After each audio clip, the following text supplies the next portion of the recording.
przeżył i co widział, film ten wszystko wam opowie. Znowu środek nocy i 8:20, a my się pakujemy. Jeszcze przed nami pakowanie rowerów, a potem rozpakowanie rowerów. A nam się udało tym razem, bo nam przesunęli lot o 2 godziny. Dołączyli. Na tym normalnie się wyżeramy. Znaczy się na zupkach. Idą straszne tempy. Plus do tego jeszcze sos chili. Nawet przejdzie. Myśląc o tym, że jem to może nawet 100. raz.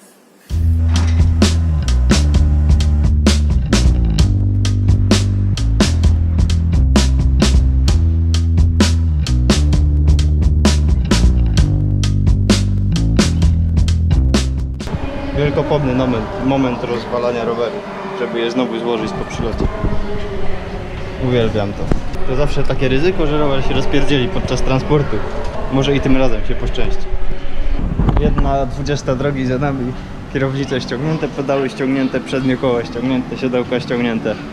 Teraz łączenie rowerów trytytkami, potem ewentualne ściąganie bagażnika, dupczanie tam koła jednego i drugiego, łączenie tego też trytytkami, owijanie workiem na śmieci, sklejanie taśmą i rowery gotowe do drogi po 2 godzinach.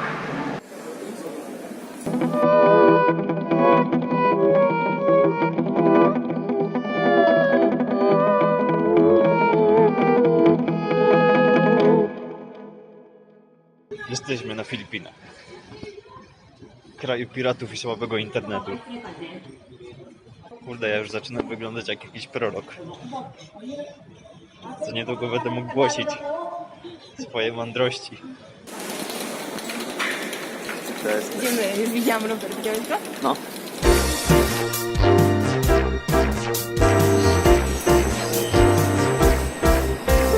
Składanie rowerów jest dużo łatwiejsze niż rozkładanie. Składanie zajęło jakieś pół godziny. No, pieprzyliśmy się z tym godzinę, żeby je złożyć do kupy. No ale wiadomo, psucie jest zawsze łatwiejsze niż proces kreatywny. Jak to tam nazwać? Po prostu się wpierdol i jedź.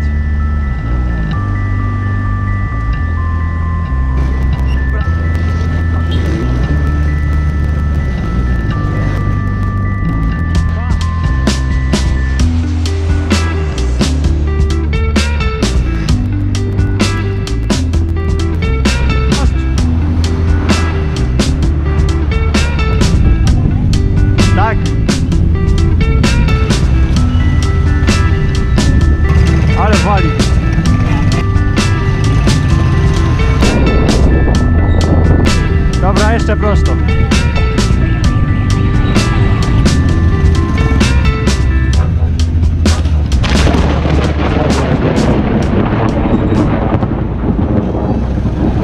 Ale jebło. Dotarliśmy do jakiegoś burżuazyjskiego tutaj zakątka. Taki inny świat. A wszystko za sprawą, że ktoś kancelował, znaczy anulował swój hotel chyba bardzo wcześnie, a ja wyłapałem okazję. I za 10 euro wpimy, co tutaj w tej okolicy jest dosyć tanio. I ma podobno być internet i basen nawet. I jest taka fezburza z pierunami, że grzmoci. Nagrywałeś całą drogę? No, grzmoci! Na domówkę wystarczające powierzchni. Taką na 30 osób. A wiadomo, w kuchni najlepsze melanże, a tutaj właściwie większość chaty to kuchnia.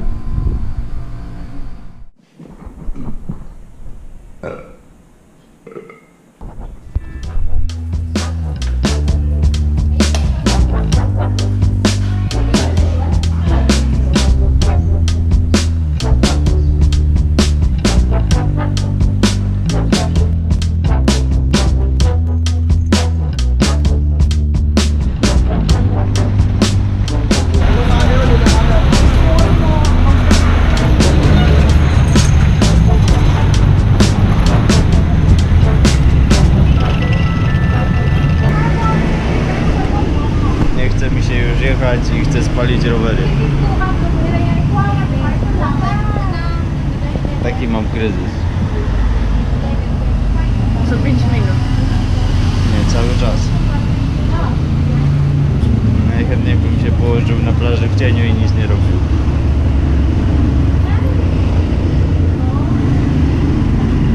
przedzierał się przez jakieś te korki w mieście.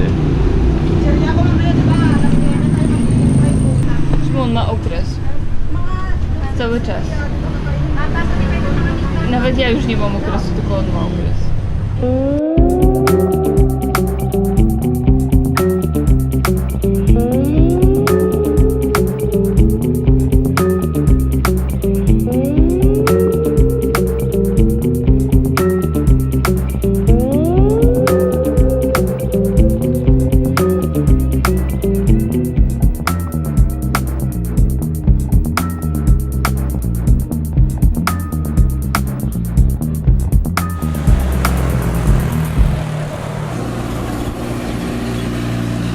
Jesteśmy jakieś 30 km na południe od Manili.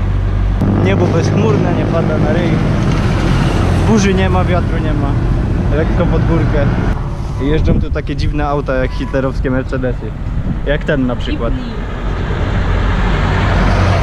Co? Jeepney. Jeepney. Wiesz, skąd one się tu wzięły? Z Indii? Nie, zostały tutaj po Amerykańcach. Aha. Po tym jak oni tutaj rządzili, to były ich wojskowe auta i potem Filipińcy to przejęli jako właśnie takie taksówki i tak się spodobały, że zaczęli je robić na zamówienie. W każdym razie podobają mi się. I jeszcze z 30 km. Nad jezioro z wyspą, z jeziorem, z wyspą, z jeziorem i wulkanem, czy coś takiego. Jakieś takie kombo. Tost z bananem, prawie jak bułka z bananem. Niezawodne źródło energii. Niezbędnej do jazdy na rowerze. Pozdrawiam Adama Małysza.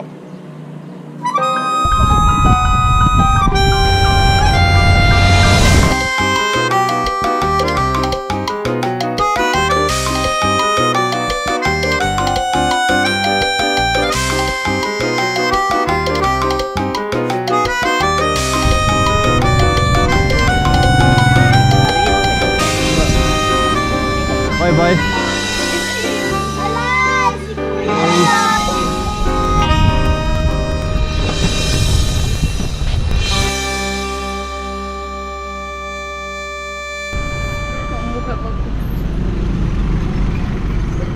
Jeszcze 16 km. Trochę za ciepło. Czyli standardowo. Kiedy ten postój? Jak będzie miejsce. 60 km dystansu, a czuję się jakbyśmy robili 250 pod górkę. Nic mi się nie chce. Ale jeszcze 3,5 km. Może uda się przeskoczyć to na raz. Bez odpoczywania. No jak na razie zatrzymujemy się średnio co 3,5 km.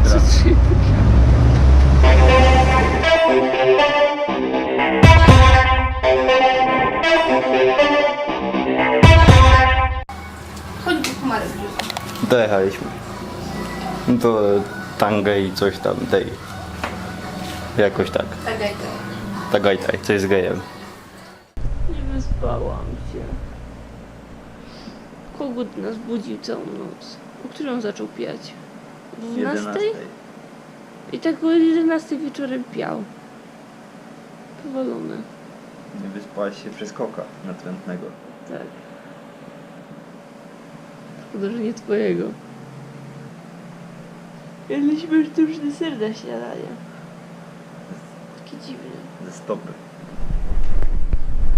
No. Wiapie posmak teraz, jakbyśmy żuli azbest. I jedziemy do Batangas, czy Bantagas, czy jakoś tak. Będzie w dół tak. Ale potem będzie płasko. No nie wiem, czy będzie płasko. Ma być płasko, bo mi się nie chce podjeżdżać. To jezioro jest otoczone górami przecież. To wiem, ale jedziemy po wybrzeżu. A tu się suszą moje galoty. Już są właściwie suche prawie. A tutaj moje drugie galoty. Nie wiem po co mam dwie pary i noszę jedne z drugimi, jak można jedne właściwie. Tą koszulkę przecież już noszę 3. miesiąc. I dalej jest w świetnym A stanie. wiele razy nie jechałeś w innej koszulce, nie? Nie. Ta koszulka nie wiedziała, że tyle przejedzie, tak mi się wydaje. Ale ogólnie świetna jakość, świetny spokój. Wali kozą. Jak Szymon się trochę nagrzeje, nawet nie spoci, to wali kozą, wali capem. Bo ta koszulka jest capa.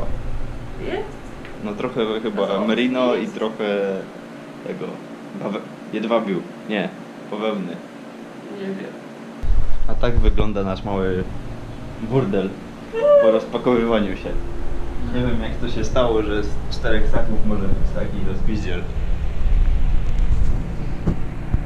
Zawsze tak jest.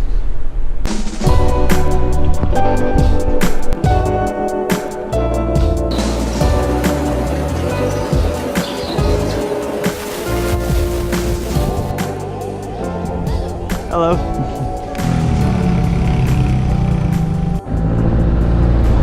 Będzie zjazd znowu. Jesteśmy w Tagaytay, mieście, o którym nie wiem nic. I będziemy jechać w dół w stronę jeziora. Z najmniejszym wulkanem, jednym z mniejszych na świecie.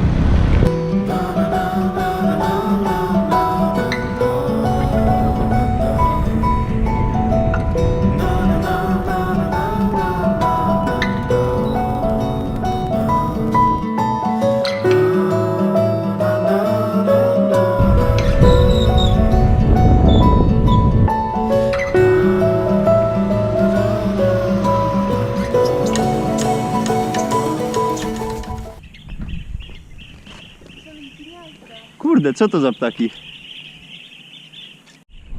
Gdybym się znał na ornitologii, to bym wiedział co to za ptaki, ale się nie znam, więc nie wiem. Są kolorowe, żółto, niebiesko, zielone. Mają mały czarny dzióbek i czarne oczka takie.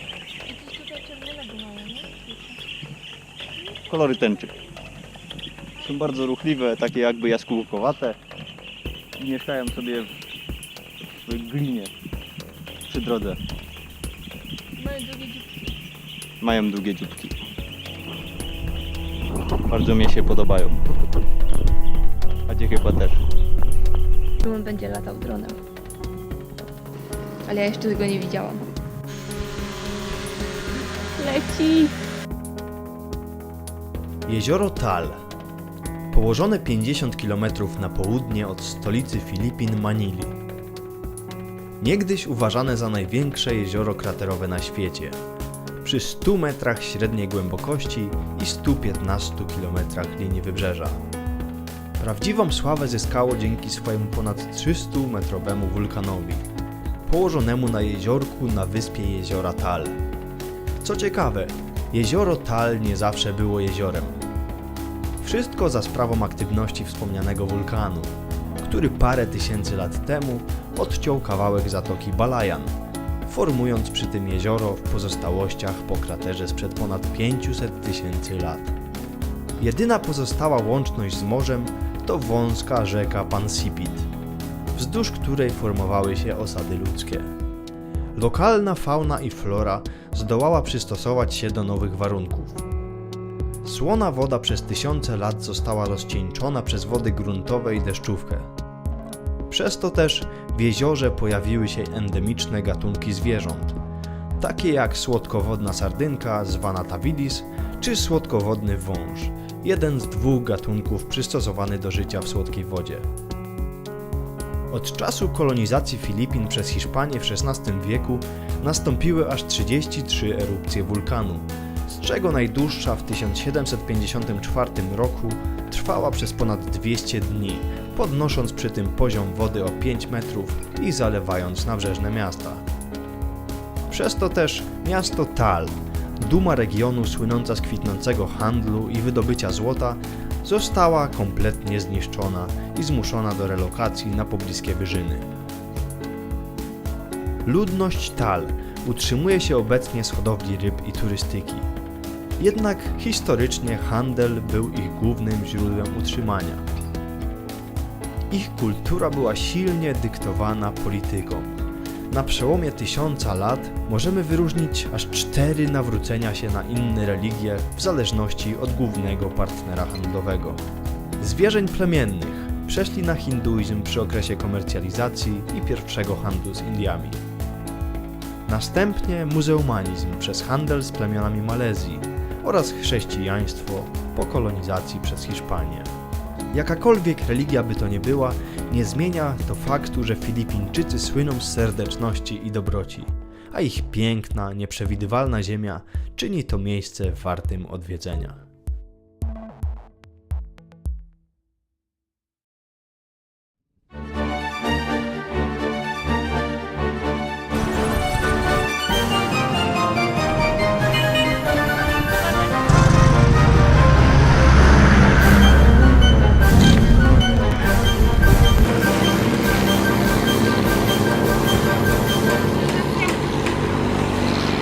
Będzie jedzone jak się uda.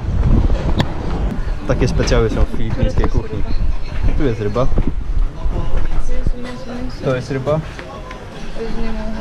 Ja też nie mam ochoty na rybę. A to jest, nie wiem, chuj wie co. Zamawianie na chybił trafił. Czasami przynosi dziwne rezultaty. Właśnie dostałem kapuśniak z ryby. Znaczy taki kapuśniak bez kapusty, ale z ryby. I smakuje jak kapuśniak. Jest w takim żeliwnym naczyniu. Nawet dobre, muszę przyznać, ale dużo.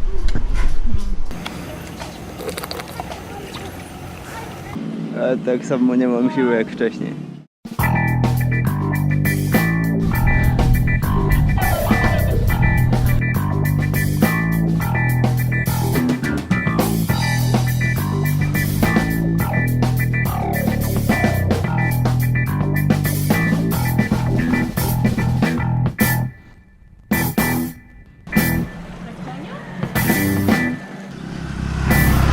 Żaden jeepney nie chce przejechać.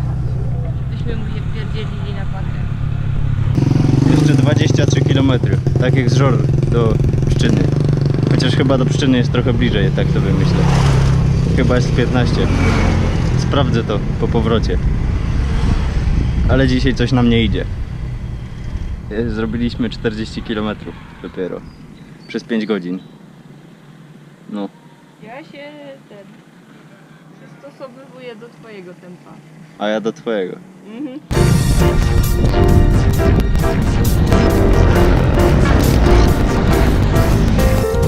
Spodziewaliśmy się plaży, jeziora, jakiegoś miejsca, żeby popływać z wężami wodnymi.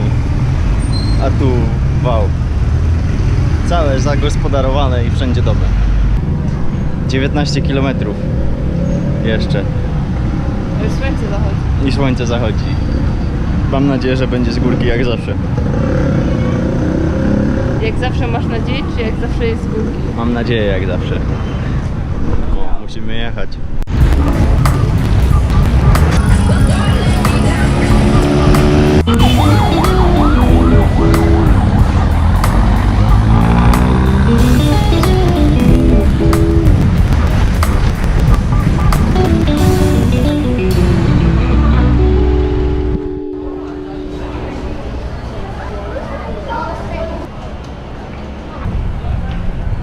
Dotarliśmy do tego terminalu portowego.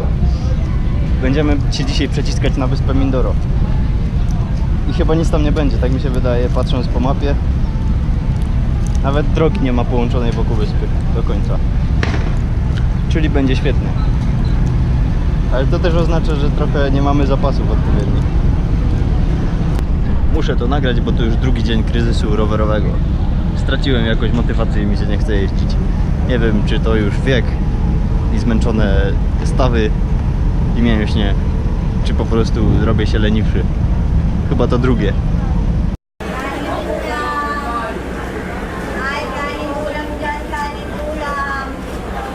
Co się sprzedaje? Fried chicken with rice, kanin ulam. Babae, to jest chyba kobieta.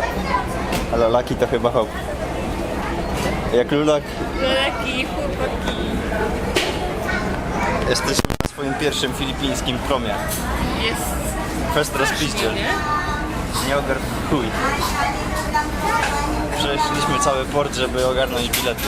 na sam na całym pokładzie na dole takie te liny. Po prostu sobie leżą wszędzie. Dlatego też filipińscy marynarze są najtańszą siłą roboczą na świecie. Każdy chce mieć Filipińczyka. Bo za jednego Filipińczyka, właściwie za 3 Filipińczyków mógłby wynająć jednego Ruska, a za 2 Ruskich jednego Europejczyka. Jakoś tak to jest. Czyli za jednego Europejczyka szłoby mieć 6 Filipińczyków. Ale też podobno praca, jaką wykonują, się pokrywa. Kanin ulam po. Isa lang, kanin ulam. Nie zostawiaj mnie tu. Kanin ulam. Będziemy płynąć na... jak? Abra de Ilo. I są tam tylko hotele, jeden hotel. Mam nadzieję, że znajdziemy chociaż dogodną plażę do spania. Mam nadzieję, że będzie dużo plaż. Chyba będzie bujało przez 2 godziny. Rozbijamy się po luksusowych hotelach. 12 godzin. Lądowaliśmy w miejscu, gdzie nie ma nic i jest ciemno. Znaczy się takiej wyspie. Nawet na lądzie nie widać żadnych świateł. A, i nie mamy wody? I przyniesie nam 2 wiatra wody. I chyba się bardzo przydadzą, bo jesteśmy czarni. Nie wiem od czego.